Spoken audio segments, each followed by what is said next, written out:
Boa tarde para você, minha amiga, boa tarde, meu amigo. Bem-vindos a nosso curso, a nossa aula do projeto Uma Nova Visão para um Novo Tempo. Obrigado por estar conosco, obrigado por receber os conteúdos que temos preparado para vocês. Você percebe aqui que na nossa tela tem um QR Code. Esse QR Code, se você apontar a câmera do seu celular para ele, ele vai te levar para um link do nosso site. Lá no nosso site você vai poder conhecer todo o conteúdo que já foi produzido até aqui pelo projeto. Lá estão todas as aulas iniciais, as 16 aulas até agora, e a partir do final dessa aula também estará disponível a aula de número 17 para vocês. Obrigado por estar conosco. Hoje temos uma aula especial, começando com uma revisãozinha do que já vimos até aqui e entrando num tema muito gostoso, um tema que nos traz muita alegria e muita esperança. Então nós, sem mais demoras, vamos orar pedindo a presença do Espírito Santo de Deus e chamar o Armando aqui para começar a aula de hoje. Juntos vamos orar. Querido Deus, muito obrigado, Senhor, pela certeza que temos tido que a Tua palavra é a verdade, que a Tua palavra reflete a Tua vontade e o Teu desejo para nós. Possamos aprender isso a cada semana e, mais do que isso, colocar em prática na nossa vida, Senhor. Manda o Teu Espírito Santo para estar conosco, para que cada um de nós aqui que receber essa verdade possa aceitá-la como a Tua palavra, como vindo de Ti para cada um de nós. Usa mais uma vez o Armando para isso, nos colocamos em Tuas mãos, em nome de Jesus. Amém. Armandinho, é com você hoje aquela aula gostosa que a gente espera a cada semana. Que Deus te use. Muito obrigado, Roger. Boa tarde a todos, muito obrigado por estarem conosco e, como o Roger disse, sem mais delongas, vamos para o nosso estudo da Palavra de Deus. Uma revisãozinha rápida do que vimos a semana passada, né?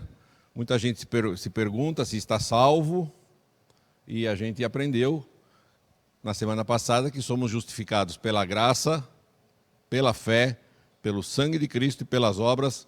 Isso são textos bíblicos, isso está na Bíblia, tá? Tem gente que fala que a gente é justificado pela graça e pela fé a gente se apropria da graça, isso é verdade, e param aqui. Só que a Bíblia dá mais 2 itens aqui importantes. A gente estudou a conexão entre os 4, dizendo que a graça, eu estou aqui na tela para os meus amigos da Visão Real Leste, com aquele esquema onde temos o planeta, ele está abraçado pela graça. A graça é a fonte da nossa salvação.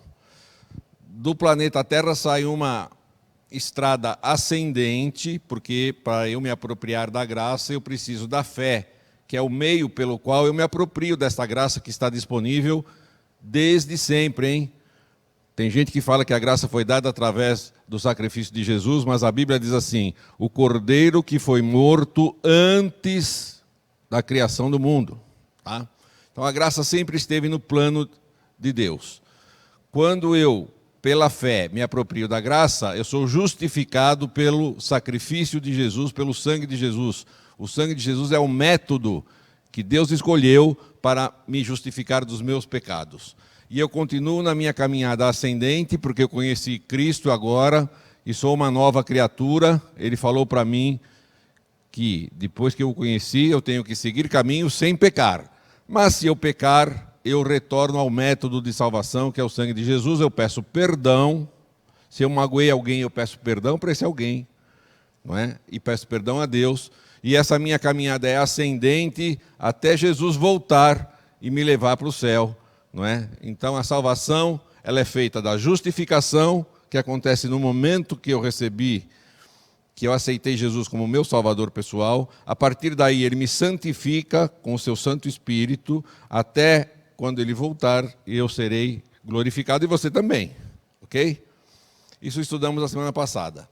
E o propósito disso é que nós, segundo Pedro escreveu na sua primeira epístola, no capítulo 2, verso 9, mas vós sois a geração eleita, o sacerdócio real, a nação santa, o povo adquirido, para que anuncieis as virtudes daquele que vos chamou, das trevas para a sua maravilhosa luz. Eu agora sou um cristão. Então eu ajo como um cristão e mostro para todo mundo o amor de Jesus. Esse é o significado da nossa vida aqui neste planeta. Muito bem. Tema de hoje. Eu estava assistindo televisão aí um dia desses e vi um replay da abertura das Olimpíadas. E eu gosto de ver a abertura de Olimpíadas, né?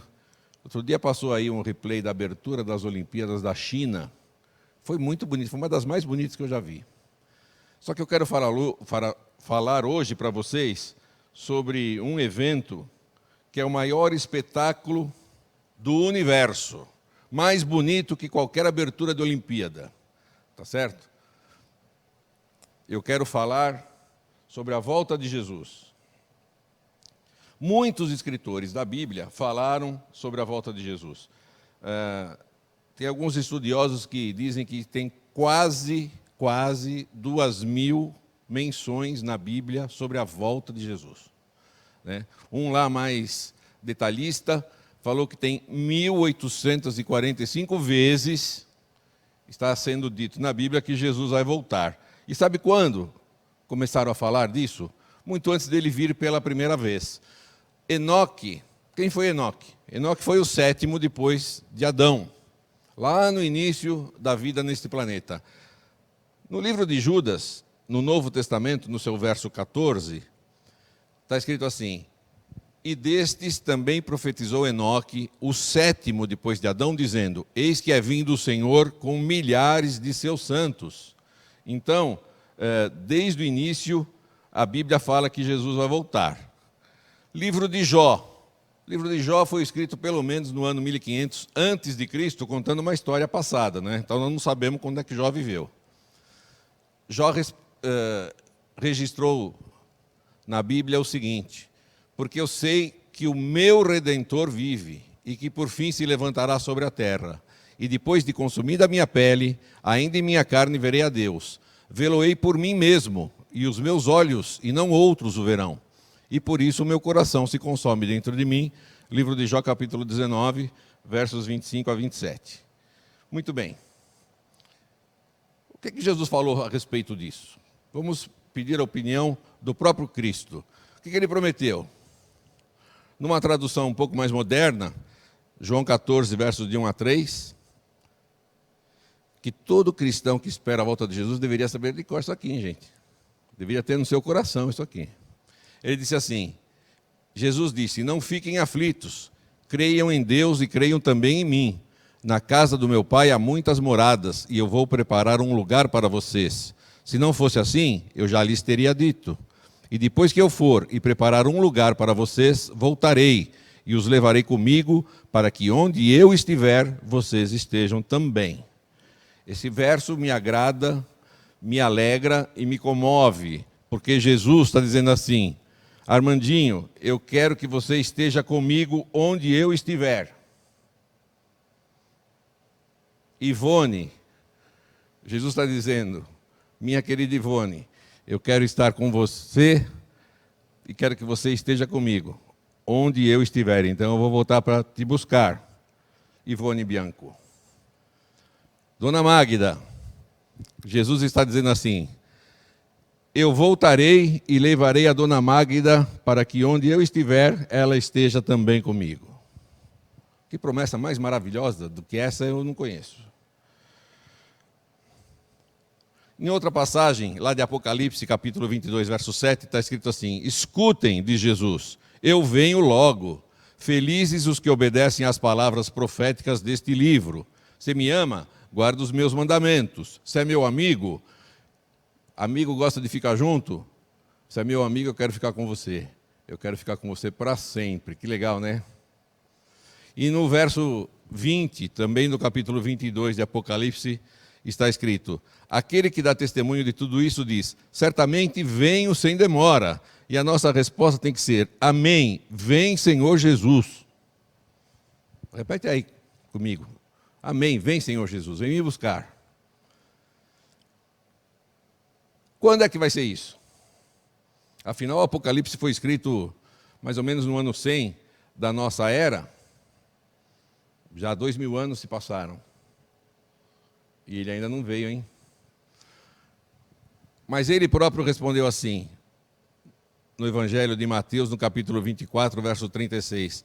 Porém, daquele dia e hora ninguém sabe, nem os anjos dos céus, nem o Filho, mas unicamente meu Pai. Aí eu tenho um amigo que falou assim, mas se ele é o Filho e ele não sabe, será que ele é Deus mesmo? A resposta daqui é muito simples, gente.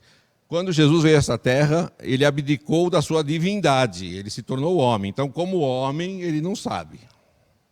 Tá? Ok? Muito bem. Por que ele não divulgou quando ele vinha, hein? Se ele tivesse marcado uma data, eu vou te dizer por mim. Eu nasci numa família cristã. Depois, na adolescência, eu abandonei isso, já contei isso aqui. E mais tarde, na maturidade, eu quis realmente saber qual era o significado desta vida e descobri Jesus, tá certo? Porque se antes de eu querer conhecer Jesus, eu tivesse sabido o dia que ele ia voltar, naquele tempo, naquele período em que eu não acreditava em nada, eu dizia assim, bom, ele vai voltar no dia, qualquer dia aí, né? Eu não vou dizer o dia porque vão dizer que eu estou marcando data para a volta de Jesus. No dia X, eu vou ficar na gandaia até 2 dias antes, depois eu vou para a igreja. Tá certo? Eu vou fazer o que eu quiser, a minha vida toda, 2 dias antes dessa data que Deus marcou, eu me converto. Né? Essa conversão seria sincera? Eu passei a vida inteira fazendo mal para as pessoas, não é? Então, Deus, na sua sabedoria, Deus é muito sábio em falar assim, ó, eu não vou te dizer quando eu vou voltar. Sabe por quê? Eu me lembro de uma história de uma menininha que na classe de primário era a mais bagunceira. A carteira dela era sempre suja, desorganizada, lápis sem ponta. Mas aí um dia a professora da classe disse assim, olha, depois da manhã o diretor vai vir inspecionar a nossa sala, tem que estar tudo bonito. E a menina se aprontou, ficou bonitinha, arrumou a carteira, deixou bonitinha, e o diretor veio, naquela data marcada, e encontrou tudo bem.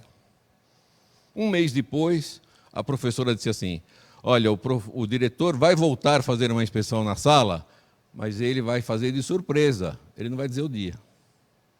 Aí as amiguinhas falaram para ela, e você, ô bagunceirinha, como é que você vai fazer? Eu vou aprontar a minha carteira logo na segunda-feira, vai ficar bonitinha. E se ele vier na quarta? Então, se ele vier na quarta, eu vou então arrumar a minha carteira na segunda e na terça. E se ele vier na sexta? Olha, quer saber? Eu vou deixar a minha carteira arrumada todos os dias. É por isso que Jesus não voltou. Ele quer você arrumado para ele todos os dias. Né? Ele não quer que você se arrume 2 dias antes dele voltar. Como Jesus virá? Eu tenho uns amigos que falam umas teorias sobre a volta de Jesus, e vocês vão me desculpar. Eles falam que o arrebatamento vai ser secreto, não é? E você sabe que essa história pegou no mundo? Porque tem uma companhia aérea aí, internacional, que ela, quando contrata um piloto e treina um piloto do avião comercial, gente, ela diz assim, você é daquela religião que fala que vai ser arrebatado? Tá bom. Então eu vou pôr como copiloto alguém que não seja dessa religião. Porque se isso for verdade, e você como piloto vai ser arrebatado, fica mais ou menos aquele filme, apertem os cintos que o piloto sumiu. Tá certo? Então o copiloto não pode compactuar com este pensamento, assim ele não será arrebatado e ele vai dirigir o avião. Aí eu perguntei assim para esse meu amigo que falou isso, mas espera um pouquinho só. Vamos imaginar um ônibus escolar que tem um motorista só e 50 criancinhas lá, que já foram apanhadas e estão indo para a escola, e o motorista, no meio da viagem, é arrebatado e as crianças ficam... Como é que elas ficam? Ele falou, não sei. E você acha que Deus tem esse perfil que você está me citando aqui? De arrebatar motorista de ônibus escolar ou arrebatar avião, piloto de avião e deixar todo mundo morrer? Esse é o Deus que você imagina? Vocês me desculpem, gente. Não há na Bíblia passagem nenhuma que fala sobre arrebatamento secreto nesse sentido que eles estão falando. Porque Jesus disse assim, Atos, capítulo 1, 9 e 11, quando Jesus subiu aos céus, os anjos que ficaram com os apóstolos, que estavam com Cristo até aquele momento, disseram assim: depois de ter dito isso, Jesus foi levado para o céu diante deles. Então uma nuvem o cobriu e eles não puderam vê-lo mais. Eles ainda estavam olhando firme para o céu enquanto Jesus subia, quando 2 homens vestidos de branco apareceram perto deles e disseram: homens da Galileia, por que vocês estão aí olhando para o céu? Esse Jesus que estava com vocês e que foi levado para o céu, voltará do mesmo modo que vocês o viram subir. Jesus subiu sozinho, ele vai voltar sozinho. Vai ser assim, olha. Apocalipse 1,7 diz: eis que vem com as nuvens e todo olho verá. Não está escrito aqui que vai ser secreto. Está escrito o contrário de secreto. Está escrito que vai ser descoberto aos olhos de todo mundo. Eis que vem com as nuvens e todo olho verá, até os mesmos que o traspassaram. Na próxima série nós vamos estudar esta frase deste verso.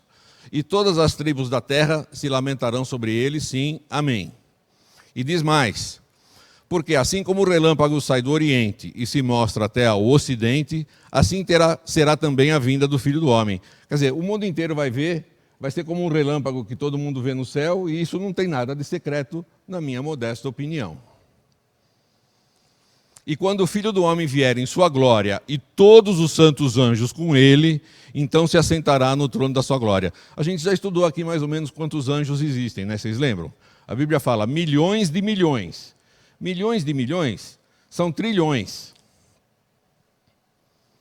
Trilhões de anjos vindo secretamente? É isso mesmo? Arrebatamento secreto? Desculpem, gente. Quando ele voltar, vai acontecer uma coisa espetacular, um grande acontecimento. Vai acontecer o que está relatado na primeira carta de Paulo aos Tessalonicenses, no capítulo 4, versos 16 a 18. Porque haverá um grito de comando e a voz do arcanjo e o som da trombeta de Deus, e então o próprio Senhor descerá do céu. Aqueles que morreram crendo em Cristo ressuscitarão primeiro. Então nós, os que estivermos vivos, seremos levados nas nuvens junto com eles, para nos encontrarmos com o Senhor no ar. E assim ficaremos para sempre com o Senhor.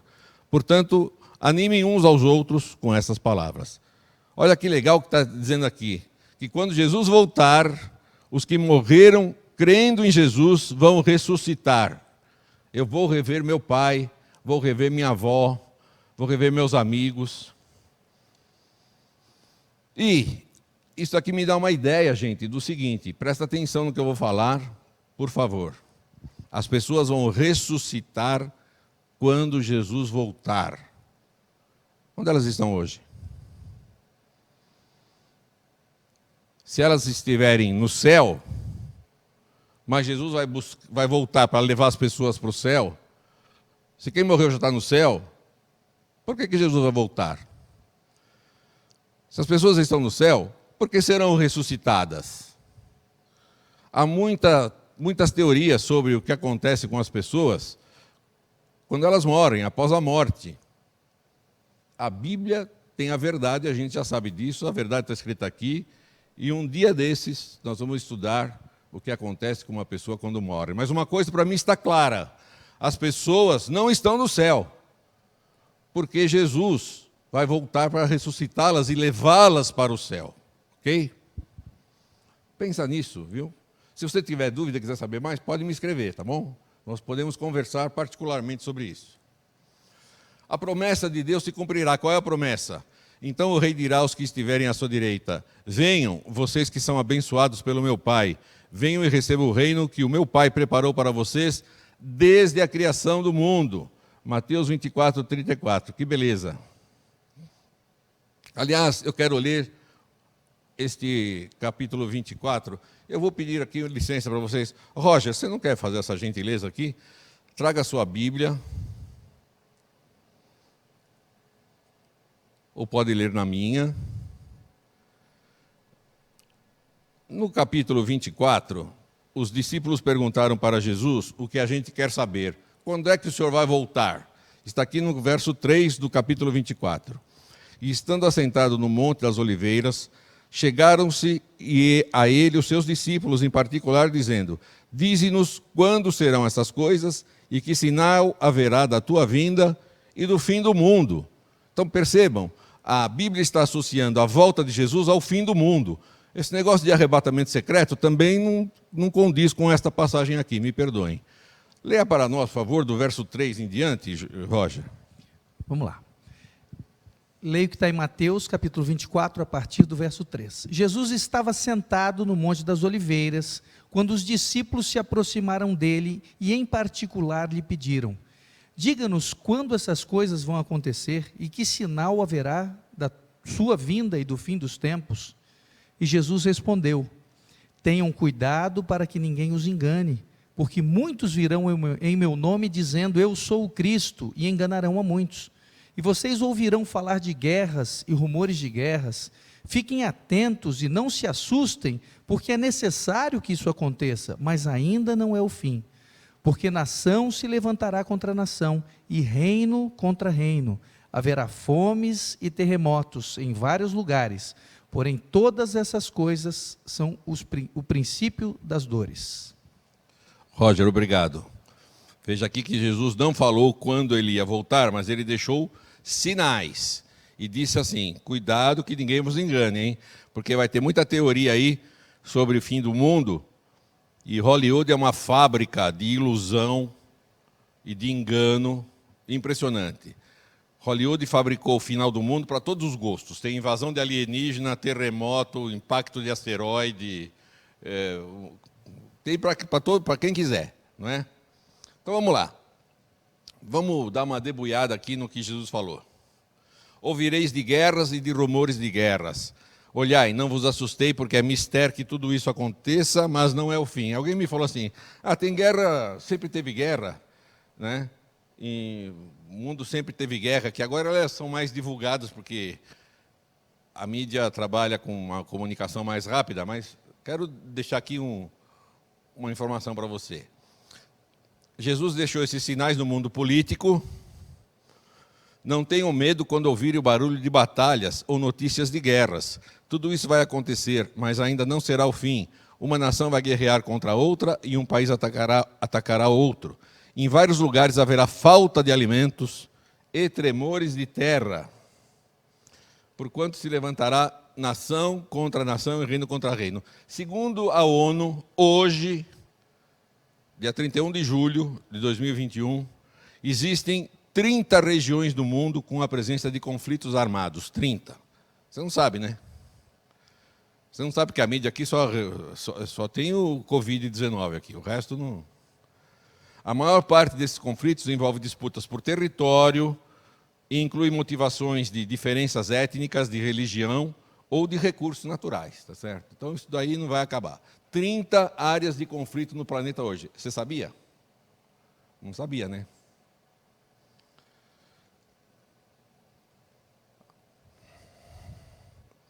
E haverá em vários lugares grandes terremotos e fomes e pestilências. Lucas 21, 11. Jesus falou: vai ter pestilência quando eu tiver para voltar. Está escrito aí. Haverá também coisas espantosas e grandes sinais do céu. E haverá fome. Meu pai do céu, eu estou aqui, gente, com uma foto de crianças na África, esqueléticas, morrendo de fome. O maior vírus que esse planeta tem chama-se fome. E a vacina chama-se comida. E ela existe. Só que as pessoas estão preocupadas em querer aumentar o seu poderio militar, político. Eu sinto muito que seja assim, mas Jesus avisou que seria assim. Tenho aqui um gráfico feito pela ONU sobre a projeção da explosão demográfica até o ano 2100. Se hoje, em 2020, nós estamos com 7 bilhões, está sendo projetado que em 2100 seremos 11 bilhões e 200 milhões de habitantes. Eles estão prevendo isso, dizendo que não vai ter comida para todo mundo. Já não está tendo, né? Ou se está tendo, está muito mal distribuído. e pestes e pestilências. A gente só está falando de Covid, mas eu elenquei aqui. Peste bubônica está começando a aparecer de novo, vocês sabiam? Cólera, gripe espanhola, isso aqui já passou. Febre amarela, uma tal de peste branca, doenças venéreas, AIDS, o ebola, a vaca louca, o antrax, o SARS, a aftosa, a aviária, a dengue, o chikungunya. Mas sabe o que está me surpreendendo? Que a febre amarela ela foi erradicada em 1910. Faz mais de 100 anos que o Oswaldo Cruz erradicou a febre amarela. Ela está voltando. Se você abrir o jornal e procurar, tem gente hoje morrendo de sarampo. Quer dizer, não dá para acreditar que doenças já erradicadas estejam voltando. E Jesus falou assim, olha, no final dos tempos vai ter pestilência, hein? Tem gente morrendo de tuberculose. Quem é que morre de tuberculose hoje? Mas tem muita gente morrendo de tuberculose. E eu vou dizer para você, sinais dos tempos, tá? E terremotos em vários lugares. Eu elenquei aqui os terremotos, eles são graduados na escala Richter, que vai até 10. Quanto maior o número na escala, maior é o terremoto, mais devastador ele foi, tá? Então nós temos aqui, na escala Richter, 8,9 no Japão, foi em 1933, 8,3 em São Francisco, 1906, 8,2 na China, em 1976, e por aí vai. Mas eu quero mostrar um que pouca gente sabe, que aconteceu há 200 anos atrás. Foi o terremoto de Lisboa, em 1º de novembro de 1755. Este terremoto de Lisboa, de 1755, ele foi até a escala 9, na escala Richter. E ele destruiu quase que a cidade de Lisboa toda. E o epicentro dele, quer dizer, o centro desse terremoto, foi no mar, foi no Atlântico. Tá? Ele causou em Lisboa, por 7 minutos, dizem alguns, por 15 minutos, dizem outros. Imagina a terra tremendo por 7 minutos. 10.000 edifícios foram destruídos nesse terremoto de Lisboa. Você imagina que a Lisboa de 1755, ela não era do tamanho da Lisboa de hoje. Então, dizem aí os registros que 90% da cidade foi destruída por esse terremoto. 35 igrejas, 55 palácios. As pessoas que saíram da onde a cidade era alta e foram para o litoral achando que poderiam escapar ali, o tsunami que se formou matou o resto do pessoal. Tá? E aí o rei de Portugal, ele determinou que esse homem aqui, que é o Sebastião José de Carvalho Melo, o Marquês de Pombal, fosse o reconstrutor da cidade. E ele fez um trabalho muito bonito. Ele fez um planejamento para a cidade ser reconstruída, toda a cidade ser reconstruída. Vocês estão prestando atenção? Toda uma cidade teve que ser reconstruída. E esse camarada fez uma planta muito rápida de ser executada. Ele contratou empresas que tinham que cumprir o cronograma, porque senão seriam punidas. Ele enforcou as pessoas que saqueavam o que tinha sobrado da cidade. Ele botou lá uma rigidez na execução da obra. Isso daqui é uma cidade planejada por Pombal. Esse trecho de Lisboa esse local é chamado assim, As Pombalinas, por causa do Marquês de Pombal. Quando ele foi buscar dinheiro para fazer isso, por que eu estou contando isso? Porque isso tinha que parar no Brasil. Ele aumentou o imposto das zonas de mineração. Quais eram as maiores zonas de mineração de Portugal? Minas Gerais. Então, ele reorganizou um imposto chamado o quinto. O que é o quinto? O que é o quinto de 100%? 20%. Então, ele mandou que todas as mineradoras, as fundidoras, do que arrecadassem, do que produzissem de ouro, prata, pedras preciosas, 20% fosse para Portugal. O quinto. E os comerciantes brasileiros que moravam aqui começaram a reclamar, é daí que vem a expressão, o quinto dos infernos. É por causa disso aí, tá? Isso veio aqui atingir de tal maneira o Brasil, que os comerciantes não tinham como pagar, ele falava assim, não tem problema, paga o que você puder e eu vou acumular aqui a tua dívida.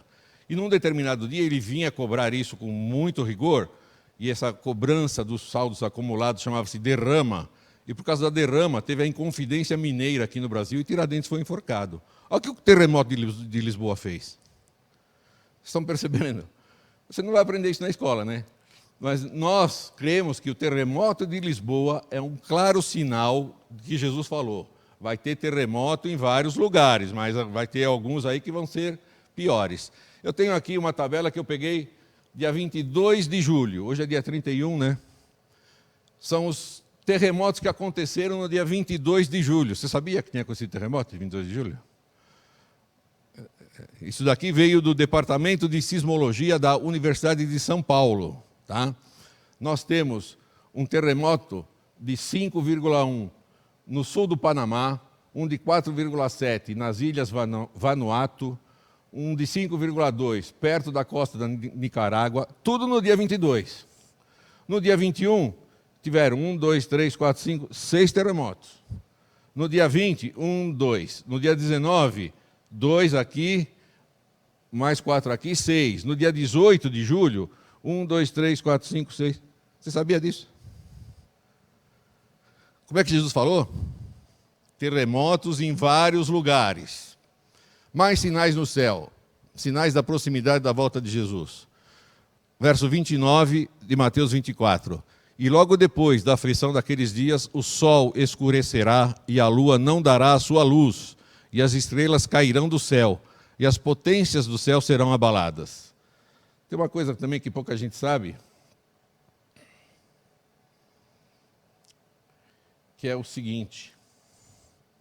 Essa profecia aqui, de sol escuro, também estava no Velho Testamento, no livro de Joel, no capítulo 2, no verso 31, está escrito assim, o sol se converterá em trevas e a lua em sangue, antes que venha o grande e terrível dia do Senhor. Está falando do mesmo evento que Jesus está falando. Antes de eu voltar, o sol vai escurecer, a lua vai se tornar em sangue. E nós temos um relato, no dia 19 de maio de 1780, o dia foi notavelmente escuro, eu vou ler aqui uma coleção histórica da cidade do estado de Connecticut, nos Estados Unidos. Está escrito literalmente assim, o dia 19 de maio de 1780 foi notavelmente escuro, acenderam-se as luzes nas casas, os pássaros deixaram de cantar, as aves retiraram-se para seus poleiros e o gado para a estrebaria. Todos acreditavam que havia chegado o dia do juízo. Só que aqui não está a hora que isso aconteceu. Sabe que hora aconteceu isso? Às 9 horas da manhã. Tá? Uma outra publicação disse, o dia 19 de maio de 1780 não foi o resultado de um eclipse. É fácil estabelecer o eclipse, levando-se em consideração a posição entre a Terra, o Sol e a Lua, que neste dia não permitiria a ocorrência de um eclipse. Então foi um fenômeno extraordinário. Eu estou aqui mostrando para os meus amigos da Real Visão Leste alguns volumes do Dicionário da História Americana. E eu vou mostrar o que está escrito num deles. Está escrito assim, está escrito em inglês e eu vou traduzir, tem uma foto aqui desse verbete. O dia escuro. Maio 19, 1780, na Nova Inglaterra. O sol subiu claro e brilhante. Cerca das 9 horas, uma escuridão gradualmente se desenvolveu. Aquela tarde, a lua apareceu como sangue vermelho, e a terra foi envolvida numa escuridão impenetrável. Pessoas religiosas pensaram que isso era um direto cumprimento da profecia bíblica. Cientistas conjecturaram que a causa disso tinha sido fumaça de incêndios na fronteira. Eu nunca vi fumaça de incêndio deixar a lua vermelha de sangue. Tá certo? Só que isso está registrado em vários locais e você não aprende isso na universidade. Então o dia escuro já aconteceu. E um grande terremoto também já aconteceu. O verso 29, eu destaquei aqui uma frase, diz assim, e as estrelas cairão do céu.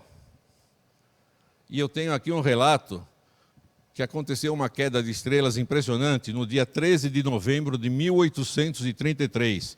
Em todo o hemisfério norte, nessa noite, durante horas, se pôde ver uma cascata de meteoros, como nunca antes foi registrado. E eu estou falando aqui um texto da Enciclopédia Americana. Vocês estão percebendo que eu estou dando como fonte fontes extra-bíblicas? Não é a Bíblia que está dizendo isso. A Bíblia diz o que ia acontecer. Quem relata o que aconteceu são fontes fora da Bíblia. Tá?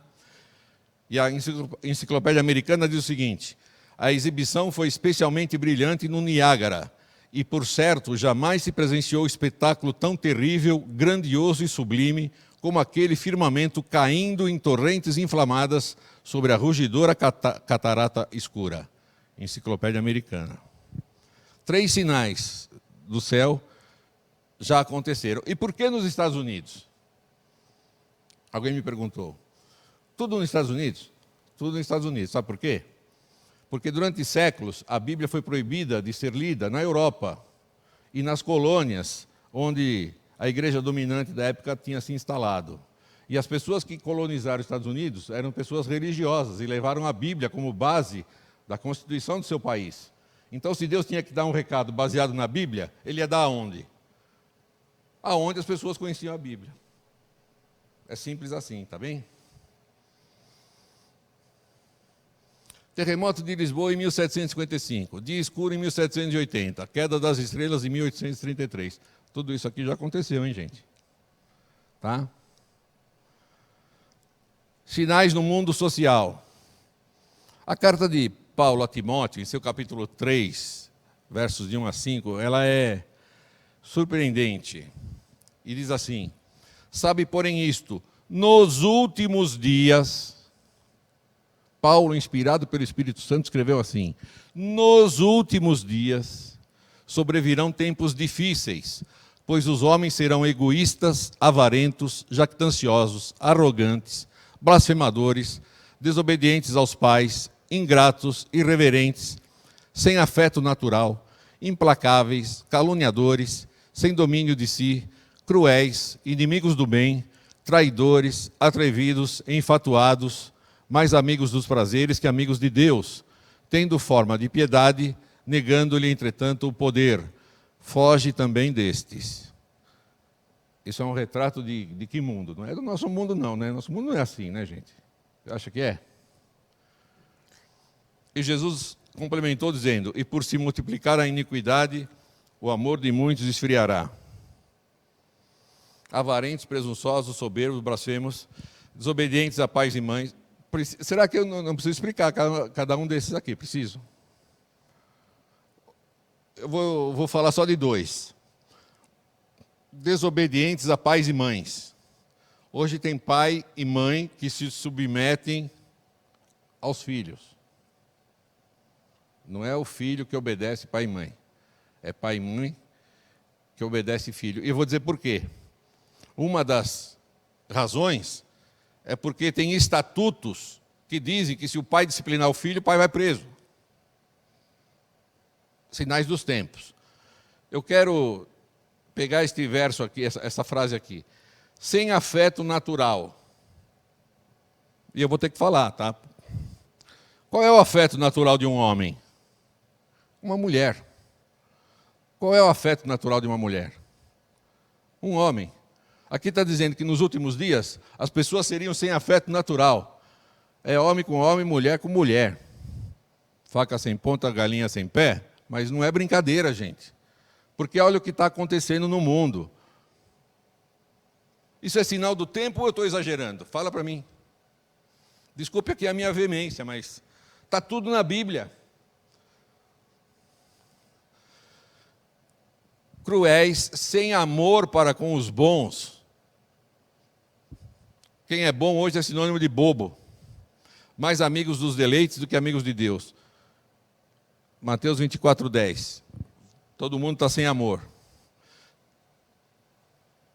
Jovens não obedecendo nada a não ser sua vontade. Drogas em profusão. Mas também tem sinais no mundo científico. No livro de Daniel, no capítulo 12, verso 4,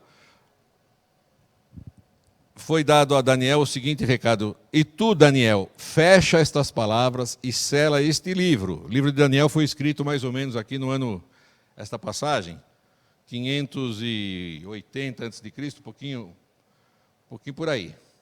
Até o fim do tempo. Até o fim do tempo. Eu estou trazendo as coisas para o final do tempo, para os nossos tempos. Muitos correrão de uma parte para outra, e a ciência se multiplicará. Uma profecia boa, dizendo assim, ó, quando a ciência se multiplicar, escreve aí, é final dos tempos. Sinais na economia. Eu tenho aqui um gráfico que diz que em 1989, a dívida interna dos Estados Unidos era de 3 trilhões de dólares. Em 1999, 10 anos depois, ela subiu para 5 trilhões de dólares.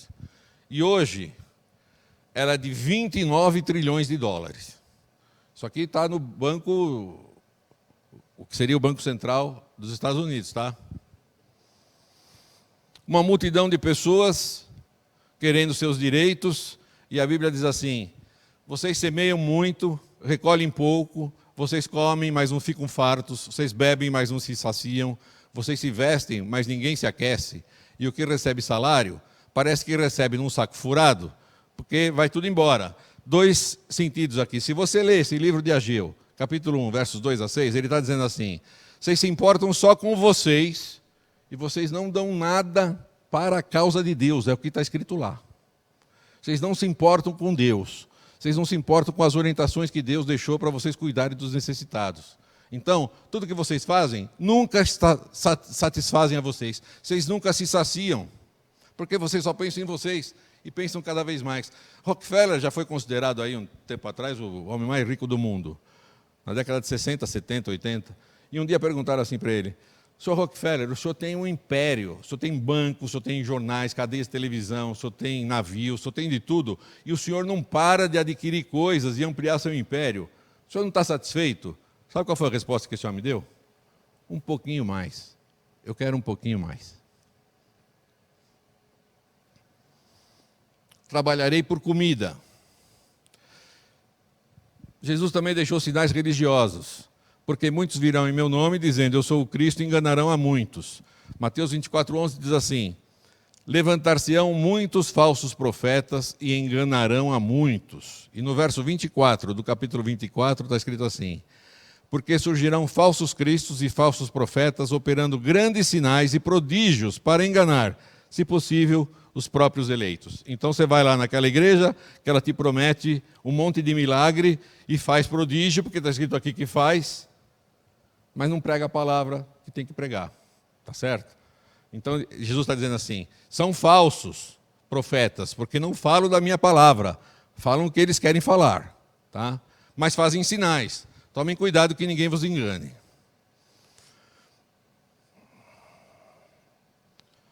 Eu já mostrei isso aqui outro dia, carta de Pedro, onde ele diz assim: tendo em conta, antes de tudo, que nos últimos dias virão escarnecedores com seus escárnios, andando segundo as próprias paixões, e dizendo, Jesus falou que vai voltar? Onde está a promessa de sua vinda? Cadê o cumprimento disso?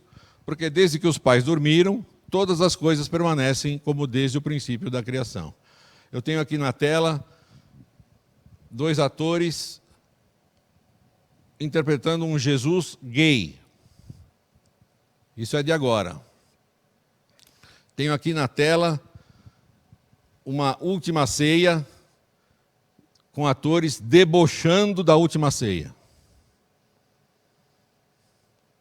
E tenho aqui na tela um desenho onde uma pessoa está lendo a Bíblia e ao seu lado 3 pessoas rindo dela, escarnecendo. Eu acho que isso acontece até com os jovens cristãos hoje, sabe? Deve ser difícil ser cristão hoje numa universidade onde todo mundo escarnece de Jesus. O que ocorrerá com esses na volta de Jesus? Vocês estão pensando que isso aqui é pouca coisa, gente? Tem gente, desculpa falar, eu vou falar porque foi divulgado aí, que introduz um crucifixo no orifício anal, tá, para escarnecer de Cristo. E milhares aplaudem isso. É o fim do mundo, ou não é?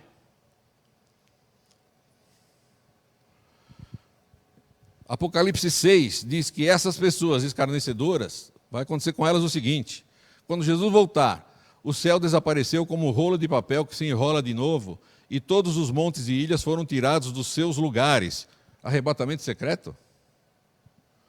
Então os reis da terra, os governadores e os chefes militares, os ricos e os poderosos, e todas as outras pessoas, sejam escravas ou livres, se esconderam nas cavernas e debaixo das rochas das montanhas, e gritavam para os montes e para as rochas: caiam sobre nós e nos escondam dos olhos daquele que está sentado no trono, que a gente duvidou que ele ia voltar, e nos protejam da ira do Cordeiro. E o verso termina assim: porque chegou o grande dia da ira deles.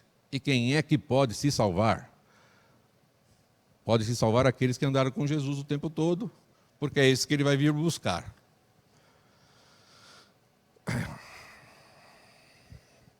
E Pedro termina essa história dos escarnecedores dizendo assim: olha, parece que Jesus está demorando para voltar, mas não se esqueça que para ele, para Deus, um dia é como 1000 anos e 1000 anos como um dia. Ele vai voltar quando ele quiser. Mas sabe o que acontece? Ele continua dizendo: o Senhor não retarda a sua promessa, ainda que alguns a tenham por tardia ou a julguem demorada. Mas ele é longânimo para convosco, não querendo que alguns se percam, senão que todos venham a arrepender-se. Jesus ainda não voltou, porque ele quer que todo mundo creia nele, para que ele possa vir buscar a todos, a todos. Os sinais que nós botamos na lousa, no vídeo, quero dizer. Sinais no mundo político, no mundo físico, no céu, no mundo social, no mundo científico, na economia e no mundo religioso. Você acha que a Bíblia não está falando sério? Está falando muito sério. Olha, Jesus vai voltar independente de as pessoas acreditarem ou não. A última profecia que vai ser cumprida: e este evangelho do reino será pregado em todo o mundo, em testemunho a todas as gentes, e então virá o fim. E o agente da pregação do evangelho é você e eu. Porque não esqueça, nós somos a geração eleita, o sacerdócio real, nós somos aqueles que têm que anunciar as virtudes de Jesus. Como é que você vai anunciar a virtude de Jesus? Você vai anunciar as virtudes de Jesus andando com Jesus. Uma das nossas espectadoras, a Renata, fez uma pergunta: se é possível a gente se santificar hoje. Renatinha, querida, eu vou te dar aqui 2 passagens bíblicas e com isso nós vamos encerrar. Gênesis capítulo 17.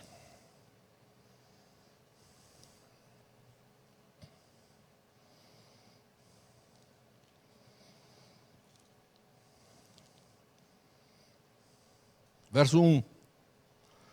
Sendo, pois, Abrão da idade de 99 anos, apareceu o Senhor a Abrão e disse-lhe: eu sou o Deus Todo-Poderoso, anda na minha presença e sê perfeito. Uma pessoa de 99 anos de idade tem um pouco de experiência de vida, né?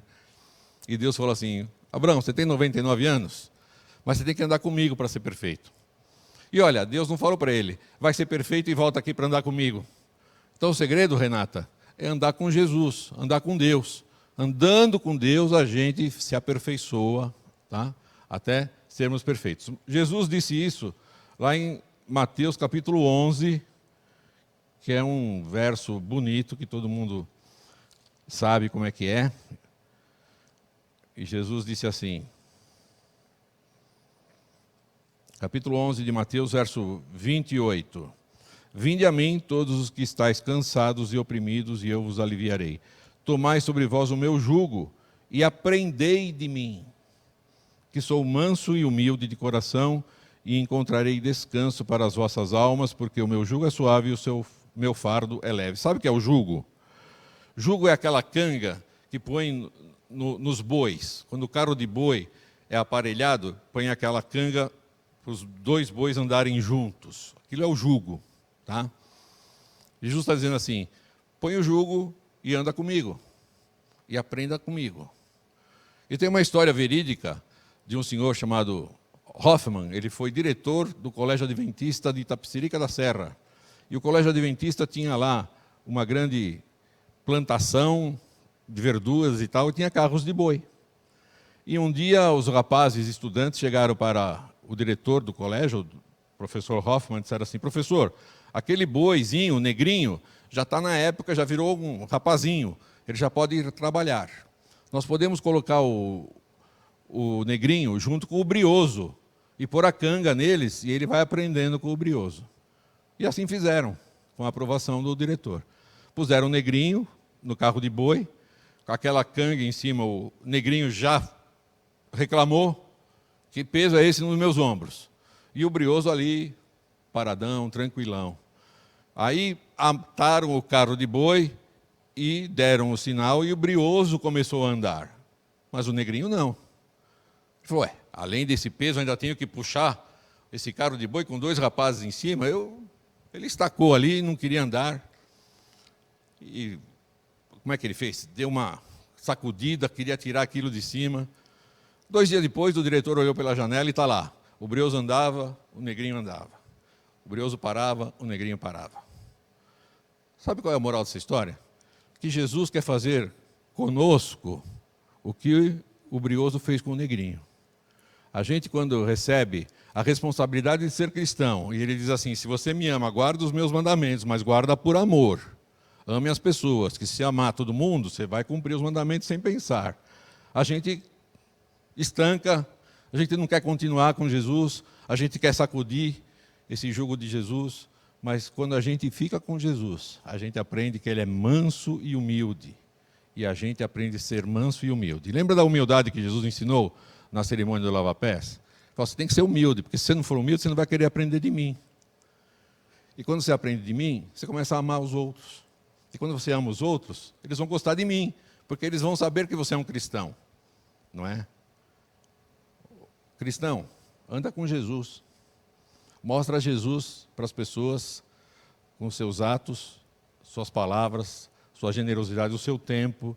Dá uma ligadinha de vez em quando para alguém, bate um papinho, vai visitar alguém, fala que Jesus a ama, conta essa história que Jesus vai voltar para buscá-las, porque Ele gosta tanto de todo mundo, que Ele quer viver com todo mundo para sempre, que amor infinito é esse. Você é responsável por espalhar a última profecia que a Bíblia conta: este evangelho será pregado em todo mundo. Você é um agente da pregação, tá bem? Mostre o amor de Jesus para todo mundo. Deus te abençoe. E olha, Ele vai voltar, os sinais estão aí, tá? Armando, muito obrigado. Que delícia ouvir essa aula, que delícia ouvir tantas informações. Eu tenho uma coisa que ficou na minha cabeça aqui. Diga aí. Você mostrou um texto aqui que está em Joel, capítulo 2, verso 31, que chama o dia da volta de Jesus de um dia grande e um dia terrível. Então quer dizer que esse dia vai ser bom para uns e terrível para outros, é isso mesmo? É isso mesmo. Para nós que estamos esperando Jesus, nós vamos dizer assim: esse é o Senhor a quem aguardávamos. E para aqueles que escarneceram de Jesus, eles vão dizer assim: eu quero me esconder, eu quero fugir, porque eu nunca acreditei nisso, agora estou perdido, então melhor morrer. Está escrito na Bíblia. Então aquele processo de santificação que você colocou, que você acabou de responder para a Renata, que é um processo de viver com Jesus, de crescer com Ele, é o que vai determinar se esse dia vai ser grande, vai ser vitorioso para mim, ou vai ser um dia terrível. Lembra da história do Enoque, que também já foi falada aqui? Enoque andou com Deus, andou tanto com Deus, que um dia Deus falou assim para mim: amigão, eu quero você comigo, porque a gente bate papo aqui, é tão gostoso, vem para minha casa. Deus está louco para levar a gente para a casa dele. A gente leu aqui, estou lá preparando um lugar, vou voltar para levar vocês para lá. É um amor que comove, um amor que motiva, é um amor que fala assim: Jesus, vem logo. Ele vai dizer assim: mas espera aí, você ainda precisa contar de mim para outras pessoas.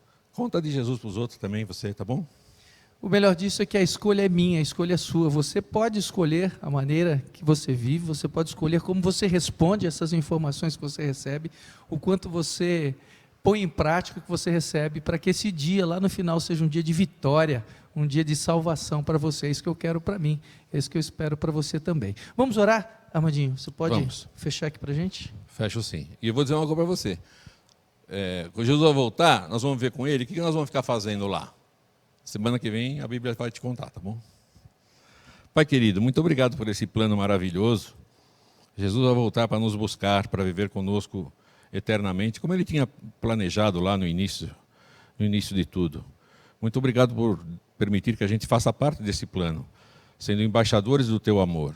Que o teu Santo Espírito trabalhe conosco, que a gente possa tratar as pessoas como Jesus nos trata, perdoador, gentil, amoroso, que nós também sejamos assim.